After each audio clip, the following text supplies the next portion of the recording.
নিচের দিকে দেখেন রিমিক্স নামে একটা অপশন রয়েছে, রিমিক্স। জাস্ট এই রিমিক্স একটা ক্লিক করতে হবে।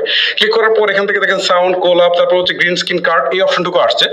অনেক ভিডিওতে এই অপশনগুলো নাও আসতে পারে, একটা আসতে পারে, দুইটা আসতে পারে, অনেকেরই কোলাপ অপশনটুকু নাও আসতে পারে। যদি না আসে তাহলে আপনাকে এই ভিডিওটা চুজ করা যাবে না, অন্য ভিডিও চুজ করতে হবে। এটাতে যেহেতু কোলাপ অপশন আছে, সো এখানে একটা ক্লিক করতে হবে। ক্লিক করার পর দেখেন এখন ভিডিওটা এখানে আসছে। এখন একটা জিনিস খেয়াল করেন, উপরের দিকে 15 সেকেন্ড দেখাচ্ছে। তার মানে এখন আপনি 15 সেকেন্ড রিমিক্স করতে পারেন, বা হচ্ছে ডুয়েট করতে পারেন, বা রিঅ্যাকশন করতে পারেন। বাট এইটার উপর যদি আরেকটা ক্লিক দেন তাহলে 60 সেকেন্ড হয়ে গেল। তার মানে আপনি এখন 1 মিনিট পর্যন্ত করতে পারবেন, ঠিক আছে? আর এখন এখান থেকে দেখেন 15 সেকেন্ড রয়েছে না, এটাকে টেনে আপনি 60 সেকেন্ড করে দিবেন। করে দেওয়ার পর আপনার এই যে ফুল লেন্থ ভিডিওটা, সেটা হয়তো 2 মিনিট, 4 মিনিট বা 10 মিনিটে থাকলে আপনি এইখান থেকে স্ক্রল করে কোন অংশটুকু 1 মিনিট নিতে চান, ঠিক আছে, সেটা আপনি সিলেক্ট করবেন। কারণ আমি এই অংশটুকু 1 মিনিট নিতে চাই, সো এটাকে সিলেক্ট করলাম।